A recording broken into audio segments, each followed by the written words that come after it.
Uy, carry out ka din. Aalis din ako. Ano, wala. Nauna ako magsabi ha. Sabi ko lang pagod ako. Early out ako. For naman tayo, so hindi tayo dapat. Di ba ito Robin ako? Oo, kapag mo ang balik. Ano yung sector?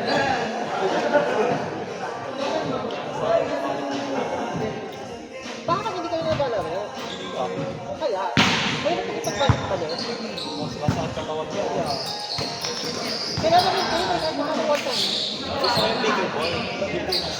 Ayaw na jewel. Ayaw na jewel no. Bakit?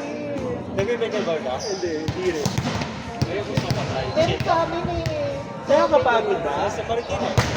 Hindi daw sila kapagod. Parang bonus eh. Actually, mukha siyang boring. Parang, kaya ako naman maging masama. Pero yung mga hindi daw nag-excel sa athletics natin. Yun yung mga mahihilig mag-bigger ball. Grabe. Narinig ko yan? Nagbibigay. Napakaayo. Pero very inclusive ko kasi din talaga si Bigger. Like all ages. Tsaka madali kasi siya. Hindi siya mahirap na sport. Kaya Hindi siya kasing precise na ping-pong, table tennis. Hindi rin Hindi siya kasing exhaustive ng lawn tennis. Sa una ko lang ang bola, hindi ka tatakbo masyado. Ganun yung mga gusto ko. Relax lang pag dito.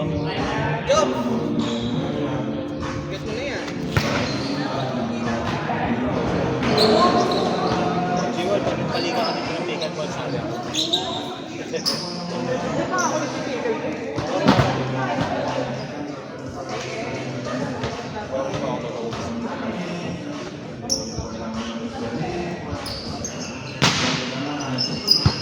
Anong timeline mo ba? Ano timeline? Para isali ng bansa? Sa April, alis ako. April 2. Para mga next year. Pero anong fix mo nun? Pero, Manila yun, up to 28 hours a day.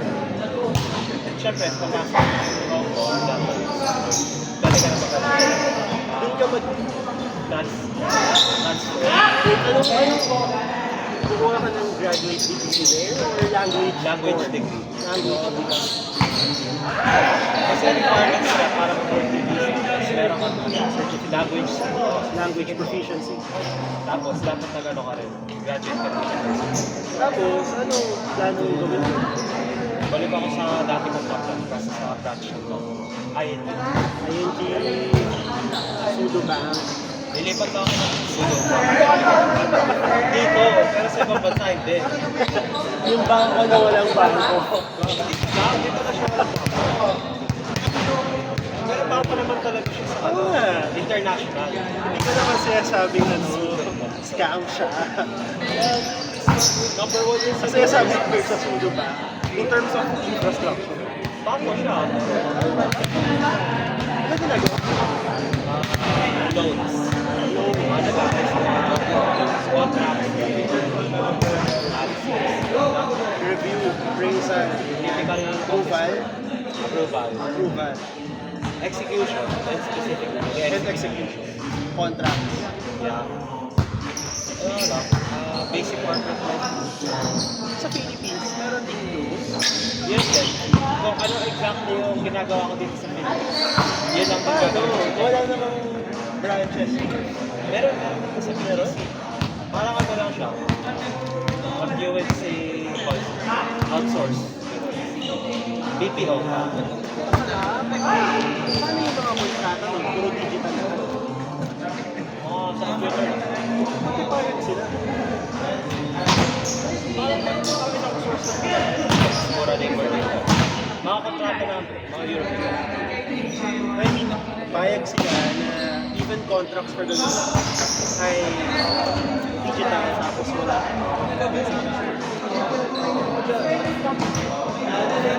Pwede naman.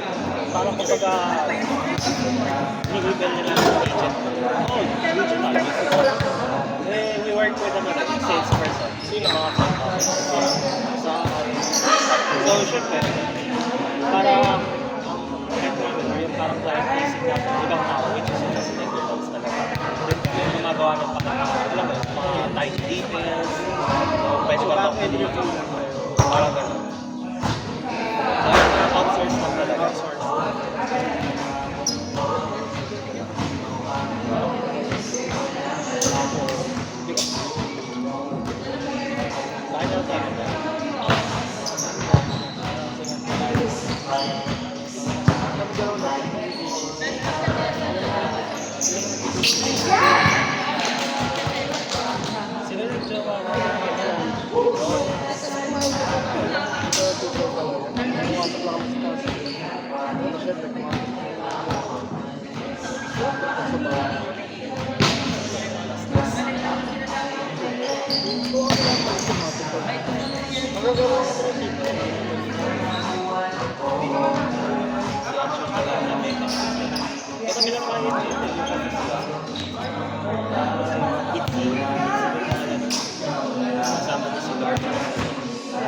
mapapala ko, favorite yung braso ko. Solid 7 pa. Kasi tingnan natin kung kaya ba. 2 wins naman tayo eh. 2 wins na tayo. Sorry. Pagkaalis ko ba? Flight ako. Flight ako. Saan ka pupunta? China. China? Leisure Business. mostly dito. Business. Pupuntahan ako ng isang probinsya muna. Tapos deeper sa Beijing. Ano province? Xinjiang.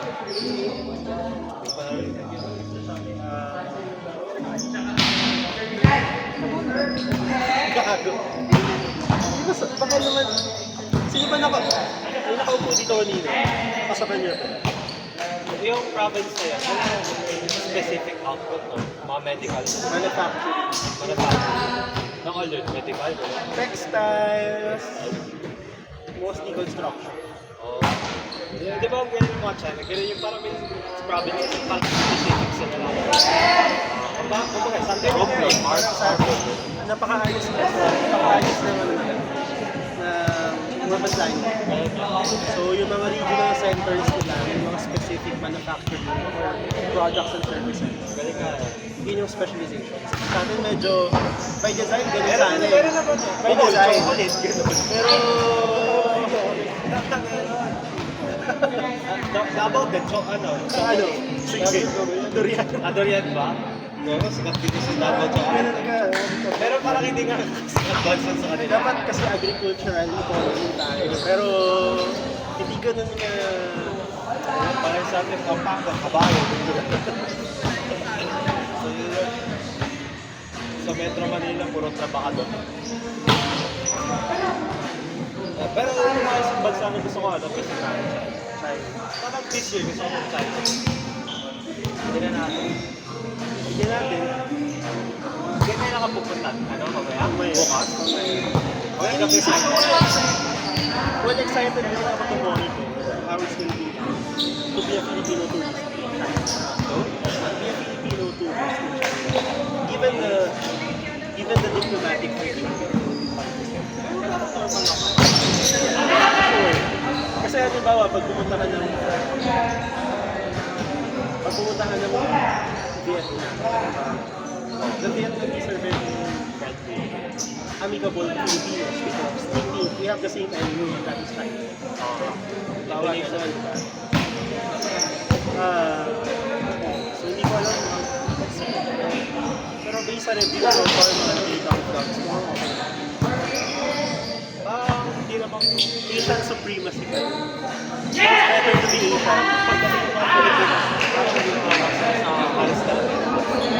Yung mga iba, racist, mga the neutral side lang. China kasi, ang hirap kasi masabi, ang hirap sila i-generalize. Generalized because they're too big. Tapos may mga microcosms per Ano sila, second na ata sila, biggest population. First population. Para yung nakikita natin mga pangit na ugali ng Chinese dito, hindi naman totoo sa atin.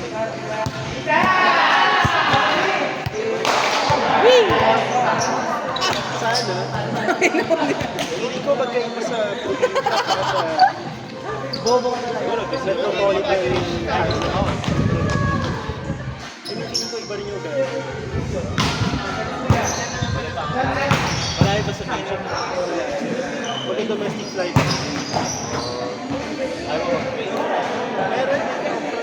Halos kapresyo lang pero parang pinatawag ako Awas ang talaga.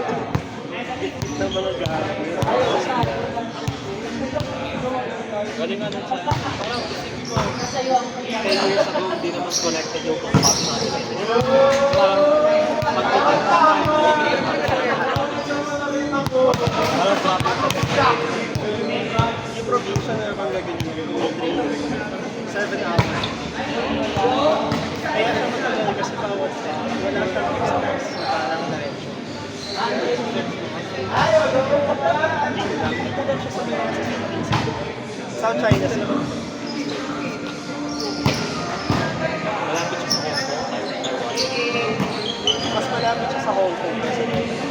may southern part. Southwest.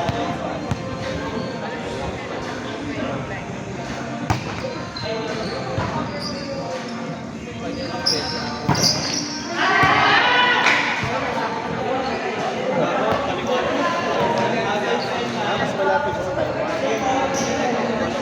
Ako kasi connected yun sa ano. Pero left side lang siya plan. Hong Kong to.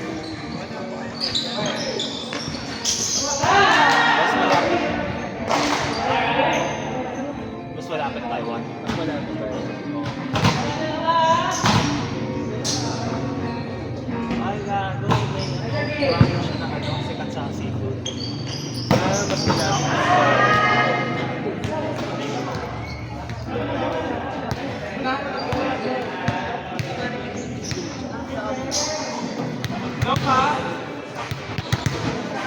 Layo niya sa Beijing, di ba?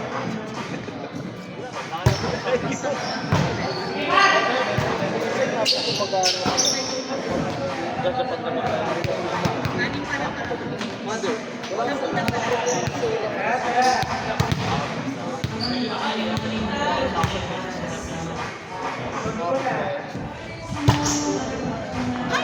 Ay, di ba ito isa na sa ano? Vietnam? Di ba?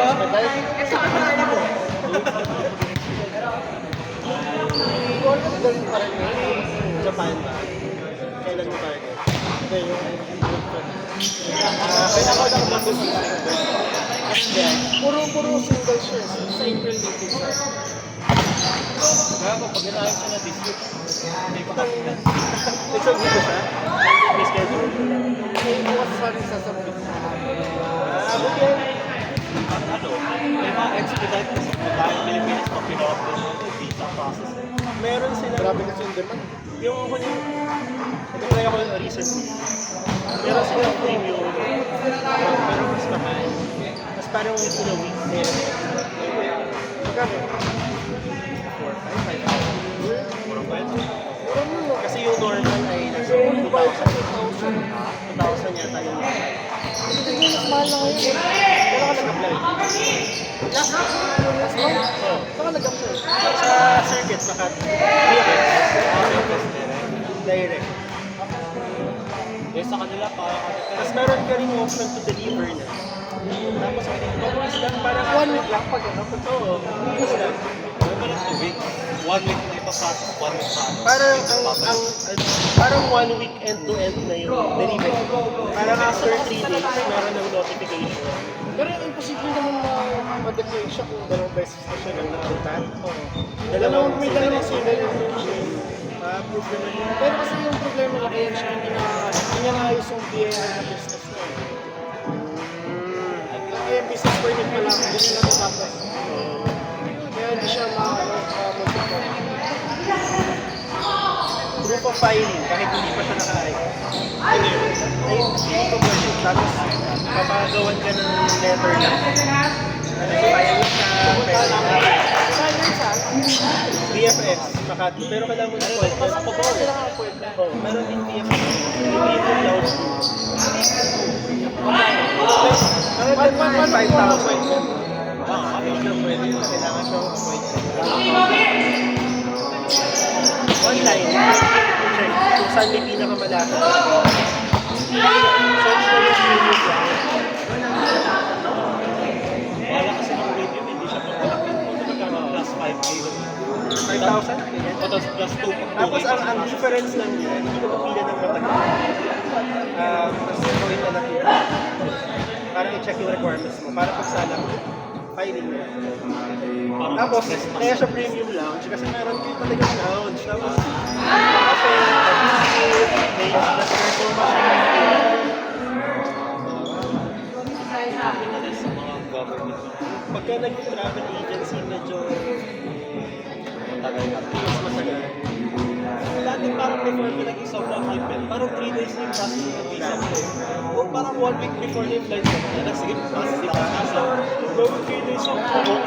Nice! Alam mo, unang Japan ko din, nag-travel agency. Mabilis lang, no? Matik mo. Ating din ako. Saka really poor. Kaya ngayon parang pinahord kasi nila yung Yung slots. daya ka. So, paano yung Kaya kapag sa travel agency na 3 months ako, pero pag diretso sa Pilipinas, mahirapan ka naman ng mga Appointment. Ginagawa ng mga travel agency, gino-hoard nila yung appointments kaya mabilis magkakasan sa direct IDFS. anong filter ba yung kapitos?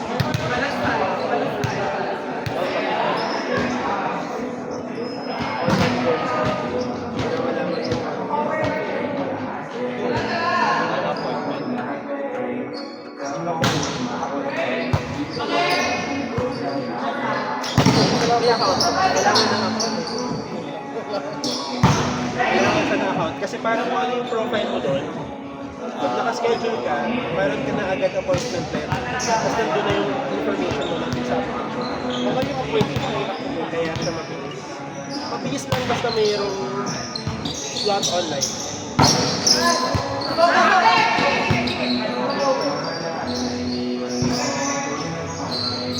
ano yung work? Paano ko na-describe? describe mo parang start ka na.